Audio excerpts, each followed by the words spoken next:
बिस्मिल्लाहिर्रहमानिर्रहीम बिस्मिल्लाहिर्रहमानिर्रहीम। मैं सुना यूट्यूब पर नबी राजपूत एक नवे व्लॉग नाल इसलिए मैं ऐसी जगह मौजूद हाँ कि तुम भी माशाअल्लाह इसमें व्यू कराना पिया इसलिए ट्रैफिक तकी सकने हो दोनों तरफा बिल्कुल जाम हुई हुई मरी टूरिज्म एक रोड ही जी बननी भी माशाअल्लाह तकी सकने उसना बड़े अरसे नाल कम होना पिया और उसमें हालत तकने पे हो कि कम इस तरह आना पिया कि बिल्कुल ट्रैफिक जाम हुई भी अगे हम पुली बने पे और गड्डियाँ खलती हैं जनाब और पुली बने होना नहीं चाहिए कि एक साइड पर पुली पैनी चाहिए दूसरी साइड पर राह होना चाहिए मगर माशाअल्लाह साढ़े जोड़े ठेकेदार है या इंजीनियर जो भी है वो तकी सकने उनकी सर्विस कैसी है कि ट्रैफिक तकी सकना बिल्कुल जड़ा वो जाम हुई भी और कम जारी किया हुआ उन्होंने चाहे कोई भी है मरीज आ या बीमार आ उन्होंने की आखो तो आना चाहिए कम करने पे कम जो खुली रहसी तो फिर तो नहीं गुजो उन्होंने तकी सकने हो कि रख लो जो दसा कि इस जगह पर तको एक टैंकर खलता हुआ अपना जोड़ा कंक्रीट करना पिया और रास्ता बंद किया हुआ है और मैं समझना कि ये बिल्कुल जोड़ा गफलत ना मुजाहरा किया गया ना खुशी है बहुत माशाअल्लाह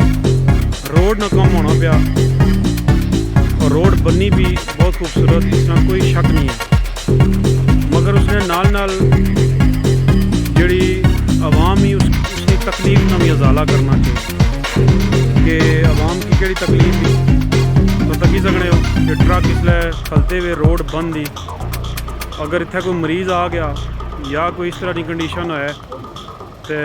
क्या सूरत हाल होती ये जी रोड बनी भी माशाअल्लाह बहुत खूबसूरत एरिया से मैं तो विजिट कराना तकी सकने हो ये बिल्कुल पहाड़ा ने दरम्यान ही ये रोड ही तुम इसका खुद मुजाहरा कर सकने हो और काफ़ी कम कंप्लीट हो गया मगर कम कंप्लीट होने नाल काफ़ी दुश्वारी भी नज़र अचनी भी रास्ता भी बिल्कुल ख़राब आ बिल्कुल ट्रैफिक वास्ते जी खास करी आवाम ही उसके वास्ते बहुत सारी प्रॉब्लम रोडा नाल होनी पियाँ तो असें अपील करने जनाब कि नाल ट्रैफिक की बहाल रखा गया और आवाम की तकलीफ में उजाला किया गया और इस तरह ने इकदामात को परहेज किया गया जिसकी वजह तो आवाम की तकलीफ आए और दसने का मकसद ऐसा कि जेड़े जिम्मेदारान आ जेड़े रोड की बनाने पे उन्होंने की चाहिए ना कि अपनी इस कंपनी की हिदायत करन कि नाल नाल तुसां आवाम ना भी ख्याल करो और ट्रैफिक भी परेशान ना होए और लोग भी परेशान ना होन और लोगों की इसलिए हर बंदा कम करी तो थक्या आना बिल्कुल अपनी मंजिल मकसूद पर जुल्ला होना मगर जिले अगे तकना जनाब के कम चलना पिया और कम भी ऐसा चलना पिया कि रोड बंद करी कम करने पे ये दुनिया पूरी ऐसा सिस्टम मैं नहीं तकिया कि जिस रोड उन्हें बंद करी छड़ी है तो कम होना है कम करने का तरीका ये है ना कि एक साइड तुम खोलो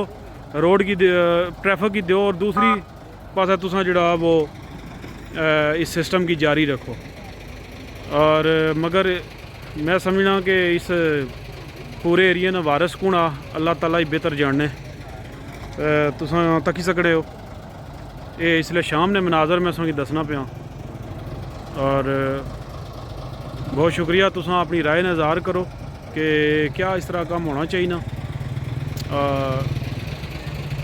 केड़ी केड़ी जड़ा वो ज़रूरियात इसलिए ट्रैफिक अगर इस तरह मामलात हुई गए क्षण तक क्या करना चाहिए ना बहुत शुक्रिया सोना जज़ाकल्लाह मैं सोना यूट्यूब पर नबी राजपूत तुसा नाल मौजूद हाँ और तुसा हमारी वीडियो की लाइक करो व्यू करो सब्सक्राइब करो कमेंट्स करो अस्सलामु अलैकुम वरहमतुल्लाह व बरकातहू।